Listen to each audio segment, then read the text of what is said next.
Hello dear students, concept class के studio में आप लोगों का स्वागत है। लास्ट क्लास जो मैंने आप लोगों को 10th क्लास के साइंस का चैप्टर दिया हुआ था, लाइट रिफ्लेक्शन एंड रिफ्लेक्शन, हम लोग पढ़ रहे थे। उसी को फर्दर आज कंटिन्यू करेंगे। राइट। मैं देख रहा हूँ कि बहुत बच्चे मेरे को एक क्वेश्चन पूछ रहे हैं कि सर एक प्रॉब्लम जा रही है कि बुक नहीं अवेलेबल हो रही, मार्केट में बुक नहीं मिल रही है, ऐसी दिक्कत जा रही है, बुक्स अवेलेबल नहीं है स्टेशनरी शॉप्स पर। तो आप लोगों को एक सजेशन दूंगा फ्रेंड्स, स्टूडेंट्स। आप लोग क्या करिए कि जिन बच्चों के पास अपना पर्सनल मोबाइल है, तो मैं नीचे डिस्क्रिप्शन बॉक्स में एनसीईआरटी बुक्स की लिंक डाल दूंगा, तो वहां से बुक्स डाउनलोड कर सकते हैं। ठीक है। बट जिन बच्चों के पास अपना पर्सनल मोबाइल नहीं है, वो अपना मम्मी पापा का मोबाइल यूज करते हैं, तो आप ऐसा कर सकते हैं, आप भी वहां से बुक डाउनलोड करें, क्योंकि 6 से लेकर 12 तक की सारी एनसीईआरटी बुक्स मैंने वेबसाइट पे डाल रखी हुई है ब्लॉग बना के। तो वहां से आप लोग डाउनलोड कर सकते हैं, और आप ऐसा करें कि उसका एक जो पीडीएफ है, एक एक चैप्टर डाउनलोड कर दें। जैसे मैथ्स का आपको फॉर एग्जांपल 2 चैप्टर ही पढ़ाएंगे इस लॉकडाउन में, या साइंस के मैं 2-3 चैप्टर ही पढ़ा पाऊंगा। तो आप क्या करें कि उतना कंटेंट का पीडीएफ जो है वो डाउनलोड करें, और उस पीडीएफ का क्या करें, प्रिंट करा लें। और प्रिंट करवाने जाएं तो आप ऐसा करें, उनसे बोलें कि भैया इसको 50% रिड्यूस कर दें, तो एक पेज पे 2 आ जाएंगे, तो बैक साइड 2, तो मतलब टोटल एक पेज पे 4 पेज आ जाएंगे आपकी बुक के। तो इसका मतलब ये होगा कि आपको अगर एक चैप्टर कोई 20 पेज का भी है, तो एटलीस्ट हार्डली 5 पेजेस में वो चैप्टर हो जाएगा। मतलब कि 2 साइंस के चैप्टर हार्डली 20 रुपीज से ज्यादा का खर्चा नहीं आने वाला है आपको। 20-22 रुपए में ऑलमोस्ट आपकी एक चैप्टर कवर हो जाएगा। 2 चैप्टर आपके इस तरीके से आप लोग करेंगे तो 2-3 चैप्टर आपके 20-22-25 रुपए में हो जाएंगे, और आपको कोई प्रॉब्लम नहीं। क्योंकि देखो बेटा, बुक का मतलब ये नहीं कि हमको एक बुक लेना है। अगर हमको बुक अवेलेबल नहीं है, तो हम बुक के अंदर का कंटेंट ज्यादा इंपॉर्टेंट है, तो we will select that content. हम कोई इलीगल काम नहीं कर रहे हैं, अपनी में हेल्प कर रहे हैं। और जैसा आप लोग मेरे को बोलते जाएंगे, मेरे से डाउट क्वेश्चन पूछते आएंगे, तो मैं आपको उस तरीके के सजेशंस देते जाऊंगा। ठीक है। तो चलिए हम आज की क्लास स्टार्ट करते हैं। ठीक है, देखिए।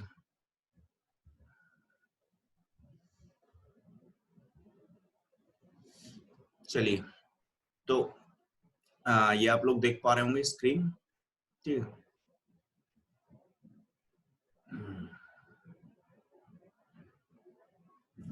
तो हम लोगों ने जो है लास्ट क्लासेस में जो पढ़ा था, यूजेस ऑफ कॉनकेव मिरर पढ़ा हुआ था। राइट। अब हम इसके बाद कॉनकेव मिरर, कॉन्वेक्स मिरर के यूज पढ़े, इसके बाद हम लोग जा रहे हैं साइन कन्वेंशन पे। इसके पहले मैं अगर थोड़ा सा आपको रिमाइंड कराऊं, तो मैंने ये कुछ क्वेश्चंस आपको होमवर्क दे रखे थे लास्ट क्लास में।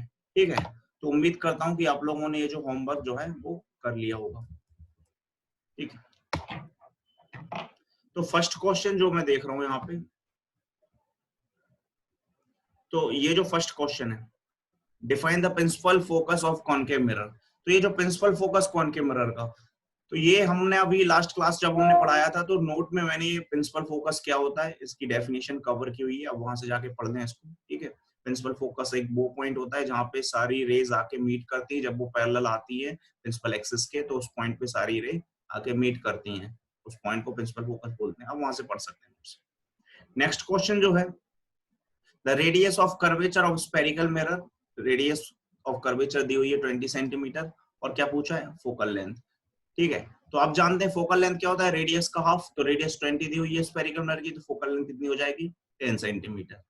थर्ड क्वेश्चन है, ये क्वेश्चन बड़ा इंपॉर्टेंट है, इसको मैं डबल टिक लगा दे रहा हूँ। Name the mirror that give you erect and enlarge image. ठीक है। तो इरेक्ट और एनलार्ज, लास्ट क्लास को अगर आपको याद हो तो हमने इमेज फॉर्मेशन सीखे थे, कॉनकेव और कॉन्वेक्स दोनों ही मिरर के। तो उन इमेज फॉर्मेशंस की हेल्प से हम इस क्वेश्चन को पता लगाएंगे। तो पहला वर्ड आता है इरेक्ट। ठीक है। इरेक्ट इमेज निकालनी हमको। तो इरेक्ट इमेज के लिए अगर मैं आपको डायग्राम दिखाऊं, ठीक है, तो आइए आप, मैं एक डायग्राम पे ले चलता हूँ, देखिए। तो आप ये देख रहे हैं, ये 2 केसेस हैं। ऊपर लिखा है कौन सा, कॉन्वेक्स मिरर है। ठीक है। तो ये जो कॉन्वेक्स मिरर है, आप देख रहे हो ऑब्जेक्ट कहाँ रखा है, इन्फिनिटी पे। ठीक है। इमेज कैसी मिल रही है, इरेक्ट। ठीक है। इमेज कैसी मिल रही है, इरेक्ट। और इमेज कैसी है, highly difference point size. Image बहुत छोटी है। ठीक है। ये पॉइंट साइज इमेज है। ऑब्जेक्ट कहाँ है, इन्फिनिटी पर। और इमेज का नेचर कैसा है, इरेक्ट, वर्चुअल एंड इरेक्ट। ठीक है। ये इमेज का नेचर है। अब ये कॉन्वेक्स मिरर का एक तो मन में आता है कि शायद कॉन्वेक्स मिरर हो सकता था, तो उस कॉन्वेक्स मिरर में, लेकिन यहाँ पे दिक्कत क्या गई, पॉइंट साइज इमेज है, तो ये काम नहीं चलेगा।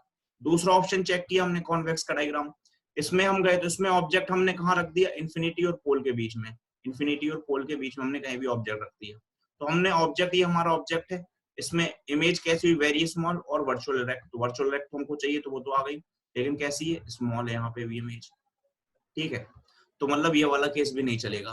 तो हम, और अब हम जाएंगे कहाँ, कॉनकेव में। तो कॉनकेव में हमने ऑब्जेक्ट कहाँ रखा, बिटवीन फोकस एंड पोल, ये रख दिया ऑब्जेक्ट, ये है फोकस और ये है पोल, यहाँ रख दिया ऑब्जेक्ट। तो इमेज कैसे मिल गई, एनलार्ज, एनलार्ज चाहिए थी और इरेक्ट चाहिए थी, एनलार्ज और इरेक्ट मिल गई। यही था हमारा क्वेश्चन, देखिए आप, क्या थी, इरेक्ट चाहिए थी और एनलार्ज चाहिए थी, ये दो वर्ड चाहिए थे आपको, ये आपको मिल गया, ठीक है। तो आंसर इसका क्या होगा, कॉनकेव मिरर, ना कि कॉन्वेक्स मिरर। आप कॉन्वेक्स मिरर नहीं लिखेंगे, इसका आंसर आप क्या लिखेंगे, कॉनकेव मिरर, ठीक है।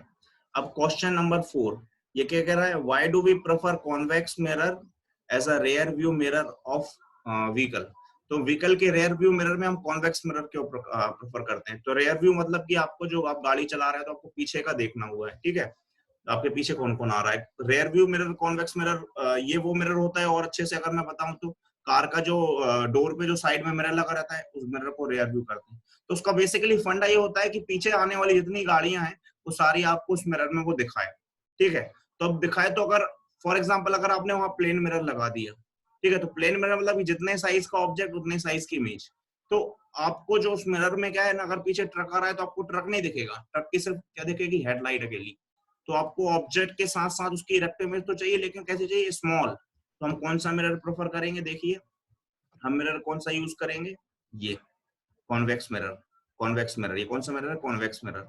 तो ऑब्जेक्ट जो है, ऑब्जेक्ट की साइज आपको कैसी होगी, स्मॉल होके दिखेगी, ठीक है। तो इरेक्ट मिलेगी और वेरी स्मॉल। तो पीछे मान लो 5 गाड़ियां नहीं, तो 5 गाड़ी आपके मिरर में छोटी छोटी होके दिख जाएंगी। समझ में आया। चलिए, तो ये चारों क्वेश्चन आपके हो जाते हैं। अब देखिए, अब हम आते हैं साइन कन्वेंशन पे। तो ये टॉपिक हमको यहाँ से आप आज की स्टडी याद करनी है। तो कुछ 3 पॉइंट्स हैं, मैं आपको जल्दी जल्दी पढ़ दे रहा हूँ, फिर बताता हूँ कि क्या करना है, इसको क्या लेना है। देखिए, फर्स्ट पॉइंट कहता है द ऑब्जेक्ट इज ऑलवेज, देखो साइन, पहली चीज तो मैं ये बता दूं साइन कन्वेंशन की जरूरत क्या है, ठीक है। तो साइन कन्वेंशन क्या है, जब भी हम मिरर की स्टडी करते हैं, लेंस की स्टडी करते हैं, ठीक है, तो हमको क्या है, उनसे रिलेटेड कुछ न्यूमेरिकल को हैंडल करना है, ठीक है। उन न्यूमेरिकल को साइन सॉल्व करने के लिए एक फॉर्मूला बनाया, और उस फॉर्मूले को यूज करने को प्रॉपर तरीके से एक कॉन्सेप्ट डेवलप किया, वो कॉन्सेप्ट में आया ये साइन कन्वेंशन, ठीक है। इसके अकॉर्डिंग हमको ऑब्जेक्ट और इमेज को कब प्लस लेना है, कब माइनस लेना है, ये सारी चीज इस पे डिपेंड करती है, ठीक है। तो अब मैं पहला पॉइंट आपको बताऊं, पहला पॉइंट क्या है, the object is always placed to the left side of mirror.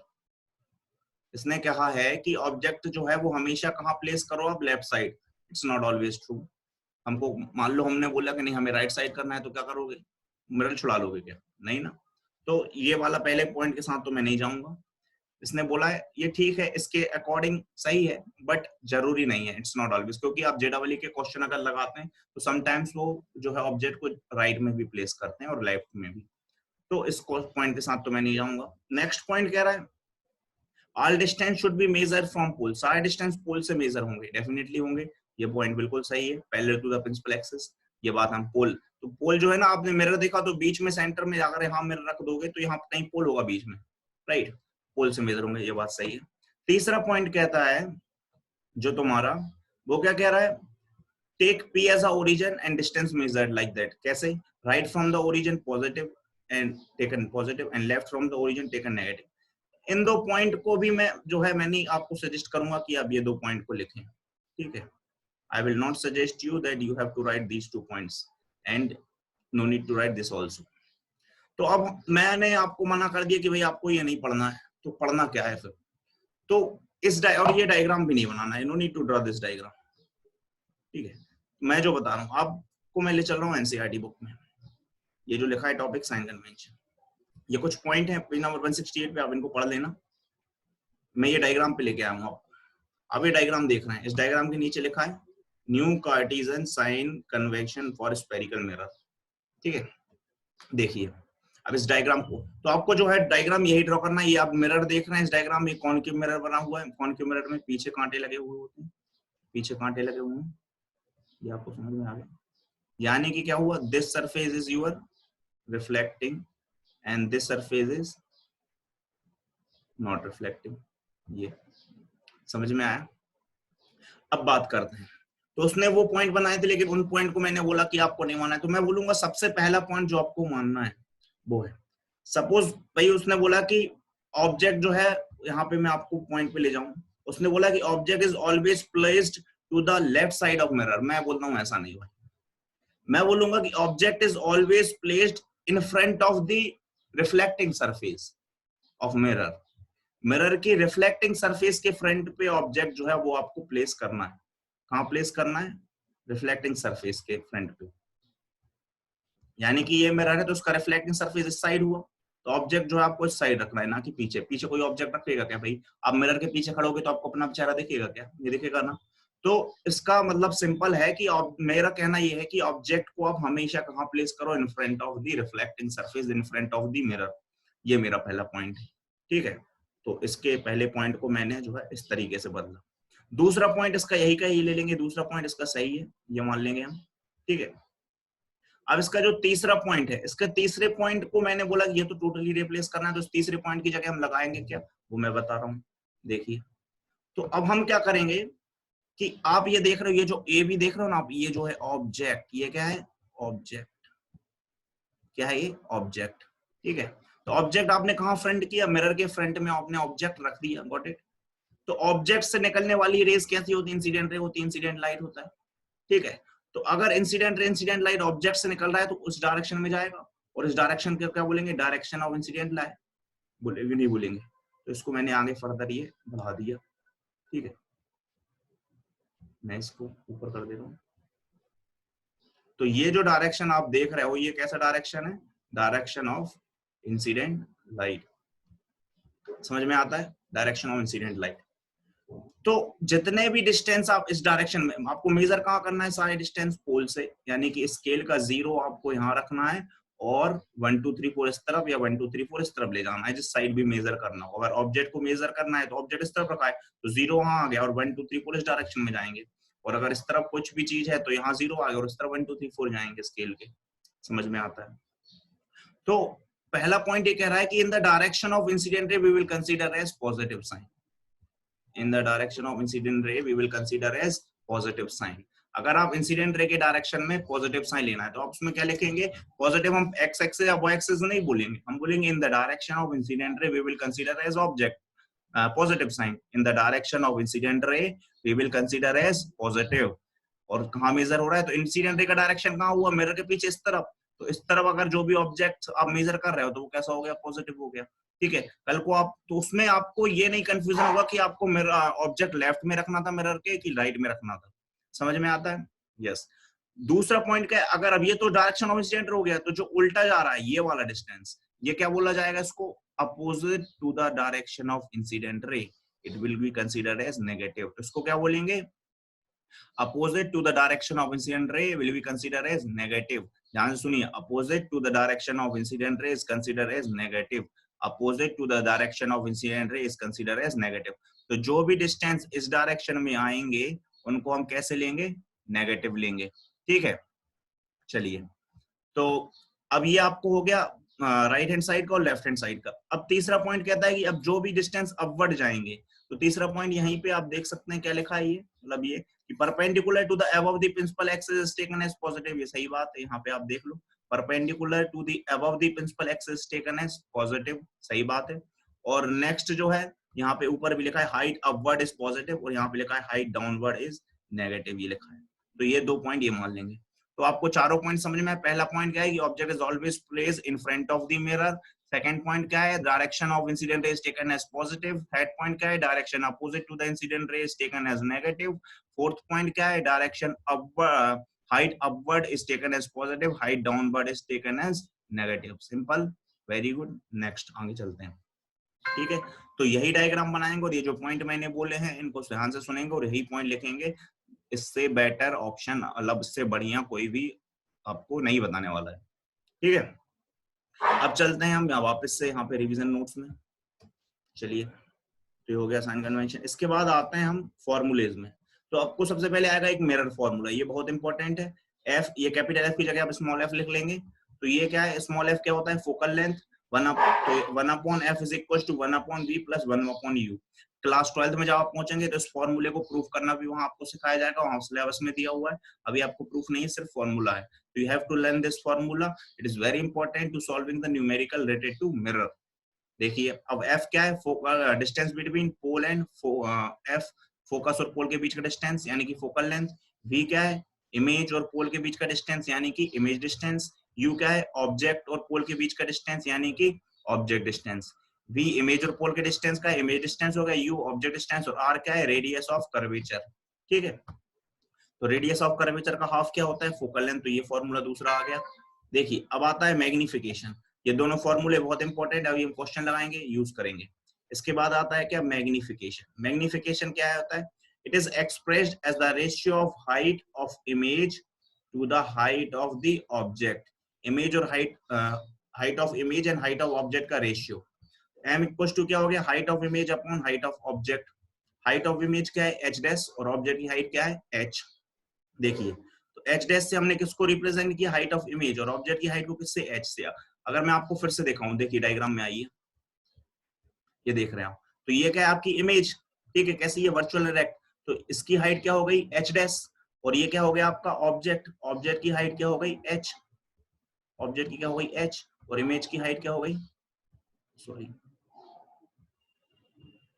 h dash, ये। तो इमेज की हाइट h डैश और ऑब्जेक्ट की हाइट h। तो रेशियो क्या है, magnification h dash upon h। तो ये स्मॉल है तो small upon big, numerator is small and denominator is greater. तो small upon greater, your answer will be small, less than 1। और लेस देन 1 यानी कि आपका जो आंसर है 1 से कम है, यानी कि बिलो 100%, यानी कि आपने क्या किया, इमेज को और क्या कर दिया, छोटा कर दिया। ठीक है, तो आप जूम इन नहीं किया, आपने जूम आउट किया हुआ है, इमेज जो है वो छोटी हो गई। समझ में आता है, चलिए आगे चलते हैं। It is expressed as the ratio of height of image to the height of object, h dash upon h। ऊपर height of image रहेगी, नीचे height of object रहेगा। Clear. It is also related as u and v, u और v से related. एक और formula m equals to minus v upon u। Mirror में ऊपर हमेशा नेगेटिव आएगा, माइनस v अपॉन u। ये फॉर्मूला भी आपको जो है आपके सिलेबस में इसका प्रूफ नहीं दिया हुआ है, ठीक है, तो इसका प्रूफ भी जो है वो 12th क्लास की बुक से आप चाहे तो देख सकते हैं, और आपको अगर चाहिए तो आप मेरे को कमेंट कर सकते हैं, I will show your proof. ठीक है, मैं इसका पीडीएफ डाल दूंगा या पिक खींच के डाल दूंगा। तो m equals to minus v upon u। तो ये तीन फॉर्मूले जो है जो आपको रिमेंबर करना है जब भी आप मिरर की बात चलेगी। ठीक है, तो हम इन दोनों इक्वेशन से स्कोर इन दोनों कंपेयर कर दिया, तो नया फॉर्मूला मिल गया हमको, m equals to h dash upon h is equals to minus v upon u। ठीक है, h डैश इमेज हाइट है, h ऑब्जेक्ट हाइट है, माइनस v इमेज डिस्टेंस है, और u ऑब्जेक्ट डिस्टेंस है। ठीक है, अब अगर इनके केस में कैसे समझना है कि m का मतलब क्या हुआ। अगर m जो है ग्रेटर देन 1 है, एक से ज्यादा है, तो क्या हुआ, मैग्निफिकेशन कर दी हमने, जूम बढ़ा दिया। ठीक है, मतलब जूम इन कर दिया, ऑब्जेक्ट को हम बड़ा करके देख रहे हैं। ठीक है, तो इमेज जो है वो ऑब्जेक्ट से बड़ी आएगी, इमेज जो है वो ऑब्जेक्ट से बड़ी आएगी। ठीक है, एनलार्ज होगी। m equals to 1, same size का ऑब्जेक्ट, जितनी साइज का ऑब्जेक्ट उतनी साइज की इमेज। ठीक है, 100%। इसके बाद फिर m is less than 1, m is less than 1 मतलब यानी कि डिमिनिश्ड। जो मैंने फोटो कॉपी करके नोट्स बोल रहा था ना, उसमें यही करना है कि आपको इमेज को है रिड्यूस करना है 50% से, राइट। तो यहाँ पे यूज हो गया जो पर्दा आया था, तो जो बताता हूँ यूज हो ही जाता है। m इज लेस देन 1 यानी कि ये डिमिनिश्ड साइज होगी। ठीक है, तो आप एक पेज में 2 बन जाएंगे, समझ गए आप लोग, वेरी गुड। अब कुछ टिप्स हैं, ये टिप्स जो है आपको बुक में नहीं मिलेंगे। ठीक है, ध्यान से इनको समझें। Few tips to remember the sign convention of spherical mirror, ये बहुत इंपॉर्टेंट समझने का है। तो ऑब्जेक्ट की हाइट किससे, h से डिनोट करते हैं। ऑब्जेक्ट की हाइट कैसी होती है, ऑलवेज पॉजिटिव होगी। ऑब्जेक्ट की हाइट कैसी होगी, हमेशा पॉजिटिव होगी। दिखाता हूं ऊपर ले जाके, आप ये देख रहे हैं, ऑब्जेक्ट की हाइट प्रिंसिपल एक्सिस के अपवर्ड है, और अपवर्ड के डिस्टेंस जो है वो कैसे होते हैं, पॉजिटिव होते हैं। ठीक है, तो object height is always positive. Object हमेशा सीधा ही रखेंगे ना, राइट। तो ऑब्जेक्ट की हाइट क्वेश्चन सॉल्व करने में हमेशा हम पॉजिटिव लेंगे। इमेज की हाइट जो है, इमेज की हाइट डिपेंड करता है, अगर रियल है तो नेगेटिव होगी, और वर्चुअल है तो पॉजिटिव होगी। इमेज अगर रियल है तो नीचे बनेगी, रियल के साथ इन्वर्टेड बनती है तो नेगेटिव होगी, और वर्चुअल के साथ इरेक्ट बनती है हमेशा ऊपर प्रिंसिपल एक्सिस के, तो पॉजिटिव बनेगी। ठीक है, इसके बाद आता है ऑब्जेक्ट डिस्टेंस फ्रॉम पोल। तो पोल से हम ऑब्जेक्ट का डिस्टेंस निकाल रहे हैं, तो पोल ऑब्जेक्ट का डिस्टेंस जो है, ऑब्जेक्ट हमेशा किसके, हम इमेज के मिरर के सामने रखते हैं, फ्रंट में रखते हैं, और उसको नापेंगे कैसे, opposite to the direction of incident we will measure from pole. Pole से मेजर करेंगे और अपोजिट नापेंगे, तो कैसा आएगा, नेगेटिव आएगा। ठीक है, कौन, ऑब्जेक्ट डिस्टेंस। तो चाहे कोई भी मिरर हो या लेंस हो, प्लेन हो, मिरर कॉनकेव हो, कॉन्वेक्स हो, कोई भी हो, object distance is always negative. ये बात जनरलाइज है, इसको याद कर लें, दिमाग में बैठा लें। फिर आता है इमेज डिस्टेंस फ्रॉम पोल। तो इमेज डिस्टेंस जो है वो डिपेंड करता है कि रियल इमेज है या वर्चुअल इमेज है। ठीक है, रियल के साथ इन्वर्टेड बनती है, वर्चुअल के साथ रेक्ट बनती है। तो अगर रियल है तो कैसी होगा इमेज, नेगेटिव होगा इमेज डिस्टेंस, और अगर वर्चुअल है तो कैसा होगा, पॉजिटिव होगा। समझ में आता है। तो जो इमेज डिस्टेंस है, अगर रियल इमेज है तो it's negative and virtual image है तो इट्स पॉजिटिव। ठीक है, रियल होगी तो रियल के साथ इन्वर्टेड, जिस तरफ ऑब्जेक्ट है उसी तरफ इमेज फॉर्म होगी। ठीक है, मैं आपको केस दिखाऊं तो थोड़ा सा पीछे ले जाता हूँ ताकि आपको समझने में आसानी हो। देखिए ये कैसा है, रियल इन्वर्टेड। ठीक है, तो जिस तरफ ऑब्जेक्ट उसी तरफ उसकी इमेज बन रही है इनफाइनाइट पे, रियल इन्वर्टेड होगी, हाईली एनलार्ज। ठीक है, तो इमेज यहाँ पे कैसी होगी, नेगेटिव। यहाँ पे भी देख रहे हैं आप, नेगेटिव ऑब्जेक्ट नेगेटिव, इमेज भी नेगेटिव बनेगी। इस केस में रियल इन्वर्टेड है, यहाँ भी ऑब्जेक्ट नेगेटिव, इमेज भी नेगेटिव, रियल इन्वर्टेड है, ये देख रहे हो। तो रियल इन्वर्टेड है तो यहाँ पे भी नेगेटिव होगी, यहाँ पे भी नेगेटिव होगी, यहाँ पे भी नेगेटिव होगी। ठीक है, तो कॉनकेव के 6 केसेस में, 5 केसेस में तो नेगेटिव हो रही है। लास्ट केस जो आप देख रहे हो इसमें इमेज कैसी है, वर्चुअल इरेक्ट है, तो यहाँ पे जो इमेज इस तरफ बन रही है। ठीक है, तो कैसी होगी, पॉजिटिव होगी। ठीक है, यहाँ पॉजिटिव और यहाँ पॉजिटिव। तो कॉन्वेक्स में पॉजिटिव हमेशा और कॉनकेव के लास्ट केस में पॉजिटिव। ठीक है, फिर से यहाँ आते हैं, देखिए तो आ गया। तो अगर रियल इमेज है तो नेगेटिव होगी और वर्चुअल इमेज है तो पॉजिटिव होगी। फिर बात करते हैं फोकल की, फोकल लेंथ। अगर कॉनकेव मिरर है इसकी फोकल लेंथ कैसी होगी, ऑलवेज नेगेटिव। कॉनकेव मिरर को इमेजिन करें, उसकी फोकल लेंथ कैसी होती है, जिस तरफ ऑब्जेक्ट होता है उसी तरफ उसकी इमेज होती है, तो negative. Convex mirror, convex mirror में ऑब्जेक्ट जिस तरफ होता है उस तरफ उसकी फोकल लेंथ नहीं होती है, कॉन्वेक्स मिरर ऐसा बनता है। ठीक है, कांटे कहाँ है, इस तरफ ये, और इसकी फोकल लेंथ कहाँ होगी, इस तरफ, ये यहाँ से यहाँ तक का डिस्टेंस है, this is your focal length. और ऑब्जेक्ट कहाँ रखोगे तुम, इस तरफ, यहाँ ऑब्जेक्ट रखोगे, ये ऑब्जेक्ट रखोगे तुम, तो इसकी जो फोकल लेंथ कैसी है, पॉजिटिव आएगी कॉन्वेक्स मिरर की। ठीक है, ये। इसके बाद रिफ्लेक्शन ऑफ लाइट आता है। तो अब हमने ये जो टॉपिक पढ़ा इस पे हम एक न्यूमेरिकल करते हैं, देखिए।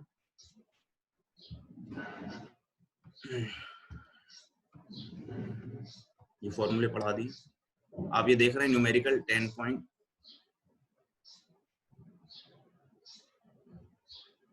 देखिए, तो एग्जांपल नंबर 10.1 देख रहे हैं। जो मिरर यूज कर रहे हैं हम, वो कौन सा मिरर है, कॉन्वेक्स मिरर। ठीक है, तो कॉन्वेक्स मिरर जो आप देख रहे हैं, कैसा मिरर किस लिए यूज हो रहा है, रेयर व्यू। रेयर व्यू मतलब ये किसी ऑटोमोबाइल में यूज हो रहा है, साइड में है, किसी कार वगैरह में हो सकता है। ठीक है, use in an automobile, automobile में यूज हो रहा है। कॉन्वेक्स मिरर है, रेयर व्यू, ऑटोमोबाइल में यूज हो रहा है। इसकी रेडियस दी हुई है भाई, रेडियस कितनी दी हुई है, रेडियस ऑफ कर्वेचर आर दिया हुआ है 3 मीटर। तो कॉन्वेक्स मिरर में हम पता है फोकल लेंथ और रेडियस दोनों ही पॉजिटिव होते हैं, अभी पढ़ के आए। तो रेडियस जो है वो कैसी हुई हमने, पॉजिटिव। तो इसकी फोकल लेंथ क्या होती है, रेडियस का हाफ, ये लिखा हुआ है।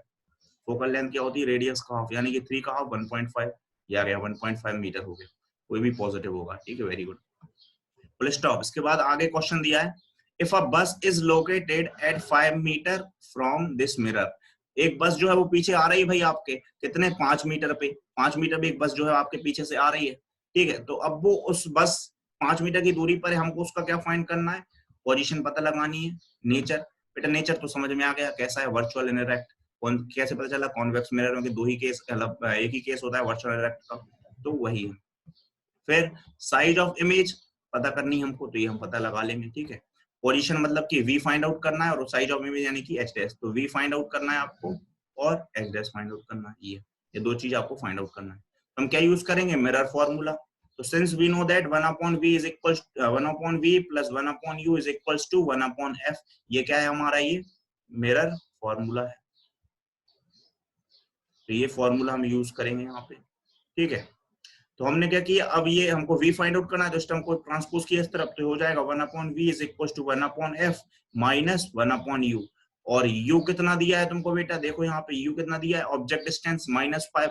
ठीक है, पीछे ऑब्जेक्ट हमेशा नेगेटिव होता है, तो -5, तो आपने यहाँ पे u की जगह पे ये लिख लेंगे। और फोकल लेंथ कितनी दी हुई है, +1.5, तो 1/+1.5 माइनस 1/u, यानी कि -5, माइनस माइनस प्लस हो गए, तो इनका हम जो है एलसीएम ले लेंगे। तो एलसीएम लिया तो ये क्या हो जाएगा, इसका मल्टीप्लाई 5 और इसका क्रॉस मल्टीप्लाई 1.5, तो 5 प्लस 1.5 अपॉन 7.5, तो ये हमने निकाला, ये क्या निकला 1 अपॉन वी फाइंड आउट किया। क्या फाइंड आउट किया हमने, 1 अपॉन वी। ठीक है, अब हम इसको रेसिप्रोकल कर देंगे, तो इस v को जो है हम ऊपर ले जाते हैं, ये ठीक है, v ऊपर चला गया तो हमको क्या मिला 7.5 ऊपर चला गया और 5 प्लस 1.5 यानी कि 6.5 नीचे आ गया। ठीक है, तो v को इन दोनों को सॉल्व किया हमने, डिवाइड किया तो हमको क्या मिला 1.15 मीटर जो है इमेज, यानी कि ऑब्जेक्ट जो है वो आपको 5 मीटर पीछे था, वो मिरर के अंदर आपको कहाँ दिख रहा है 1.15 पर। समझ में आया? तो जो चीज 5 मीटर दूर थी वो मिरर के अंदर 1.15 पर। इसका मतलब आप मिरर में देख के ये तो नहीं बता पाओगे कि एक्यूरेसी कितनी दूर है, ठीक है, बट आपको ये पता चल जाएगा कि भाई इमेज की पोजीशन क्या है। ठीक है, वर्चुअल इरेक्ट है और इस दूरी पर है, तो ये तो आपको पता चल गया। अब हम क्या करते हैं, मैग्निफिकेशन का फॉर्मूला लगाते हैं। यहाँ पे हमने लिख दिया the image is 1.1.5 metre back of the mirror. ठीक है, अब हम मैग्निफिकेशन का फॉर्मूला हमारे पास क्या था, m is equal to height of image upon height of object is equal to minus v upon u। ठीक है, तो हमको क्या निकालना है, हाइट ऑफ इमेज निकालना है, मैग्निफिकेशन इसका। तो हमने v की जगह पे v लिख दिया, माइनस पहले से है, v की वैल्यू कितनी 1.15 यहाँ लगा दिया, और u की वैल्यू कितनी है -5 यहाँ लिख दिया। ठीक है, माइनस माइनस कट गए, प्लस में सॉल्व किया तो ये कितना आ गया 0.23। तो इसका मैग्निफिकेशन यानी कि ये ऑब्जेक्ट जो है लेस देन 1 आया, m की वैल्यू लेस देन 1। इसका मतलब क्या हुआ, आपने ऑब्जेक्ट की साइज को क्या किया, रिड्यूस किया है, स्मॉल किया है, ऑब्जेक्ट इमेज बिकम स्मॉलर। तो image is virtual erect and small in size by the factor of 0.23। ठीक है, तो ये आपको समझ में आया 0.23 से, यानी कि आपकी इमेज अगर मैं परसेंटेज में बताऊं कितने परसेंट रिड्यूस हुई, इट्स अबाउट 77% रिड्यूसेस। इतने परसेंट ये जो इमेज है वो रिड्यूस हो गई। ठीक है, कितने परसेंट बची, सिर्फ 0.23%। ठीक, यहाँ समझ में आया। अब ये क्वेश्चन 10.2 देखिए आप, 10.2 जो है इसको मैं बता दे रहा हूँ, ये आपको होमवर्क दे देता हूँ। An object is 4 centimetre in size, 4 centimetre का है, ऑब्जेक्ट की हाइट बता दी उनने। ठीक है, place 25 centimetre in front of concave mirror, concave mirror है। ठीक है, तो इसकी फोकल लेंथ हमेशा नेगेटिव होती है। ठीक, और प्लेस यू दे दिया, माइनस दे दिया, यू हमेशा कैसा लोगे -25, ये आ गया। ऑब्जेक्ट हमेशा अपवर्ड होता है तो ये हमेशा पॉजिटिव, फोकल लेंथ इसकी नेगेटिव होती है। ठीक है, यदि focal length of mirror is 15 centimetre, मैंने बताया इसकी फोकल लेंथ हमेशा नेगेटिव होती है, आपने यहाँ पे लगा दी focal length negative. At what distance from the mirror should a screen be placed in order to obtain a sharp image? तो बोल रहा है कि हम कितनी दूरी पर स्क्रीन लगाएं कि हमको एक जो है शार्प इमेज मिल जाए। ठीक है, यानी कि कुल मिला के इमेज डिस्टेंस पूछ रहा है वो, तो ये बता दिया हमने। और क्या पूछ रहा है, find the nature and size of image, nature पूछ रहा है और साइज ऑफ इमेज। तो हमने एच डैश पूछ रहा है, अब कॉनकेव है तो यहाँ से तो हम बता देंगे, लेकिन कॉनकेव में दिक्कत ही है ना बेटा कि दो ही वर्चुअल इरेक्ट भी होता है रियल इन्वर्टेड, तो अभी हम रुकेंगे। ठीक है, एनलार्ज होंगी तो हम बोलेंगे वर्चुअल इरेक्ट। चलिए, तो हमने v पे क्वेश्चन मार्क लगा दिया और एच डैश पे हम लगाएंगे कौन सा फॉर्मूला, मिरर फॉर्मूला लगा दिया। ठीक है, तो हमको v फाइंड आउट करना है, u दिया और f दिया है, तो v को यहीं बचा लिया, इसको ट्रांसपोज करके इस तरफ ले आए तो 1/f माइनस 1/u। f पता है कितना 1 देखो सब सेंटीमीटर में, तो कोई दिक्कत की बात ही नहीं है। तो कितना हो गया 1/-15, बीच में माइनस साइन, और ये भी माइनस में तो 1/-25। ये माइनस माइनस प्लस हो गए, 15 और 25 का एलसीएम लिया तो 15 और 25 का एलसीएम लिया तो ये 1/v कितना आया 75, 25 और 15 का एलसीएम, और ये कितने टाइम्स हो गया 5 टाइम्स और ये 3 टाइम्स। तो ये सॉल्व किया हमने तो ये माइनस, तो ये हो गया -2/75। इसका रेसिप्रोकल कर देंगे तो 75 ऊपर चला जाएगा, नहीं ये इमेज कितनी हो गई -37.5। तो अगर इमेज जो है नेगेटिव आया, इसका मतलब क्या है, ये रियल इमेज है, REAL, रियल इमेज है। ठीक है, यहाँ से हमको पता चल गया the image is real.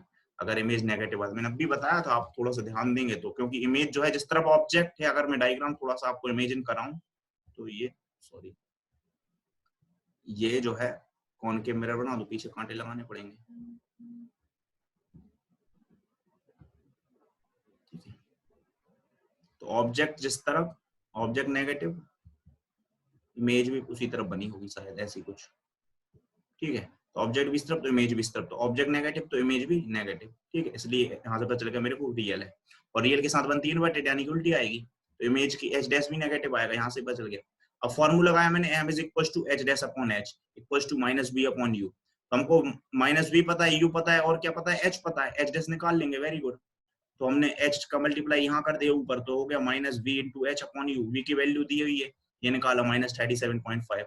h की वैल्यू क्वेश्चन में दिया है +4 और u की वैल्यू क्वेश्चन में दिया है -25। इनको सबको सॉल्व कर दिया तो h कितना आ गया, -6। तो माइनस यानी कि नीचे बन रहा है, तो इन्वर्टेड यहाँ से पता चल गया कि इमेज जो है इन्वर्टेड है। और एनलार्ज कैसे हुआ, ऑब्जेक्ट की 4 सेंटीमीटर की हाइट थी और इमेज आ रही है कितनी, 6 सेंटीमीटर की, तो एनलार्ज हो गई, सिंपल। ठीक है, तो आपको समझ में आया। इसके बाद जो है ये 2 क्वेश्चन जो हैं ये आपको जो है होमवर्क दे रहा हूं मैं, ठीक।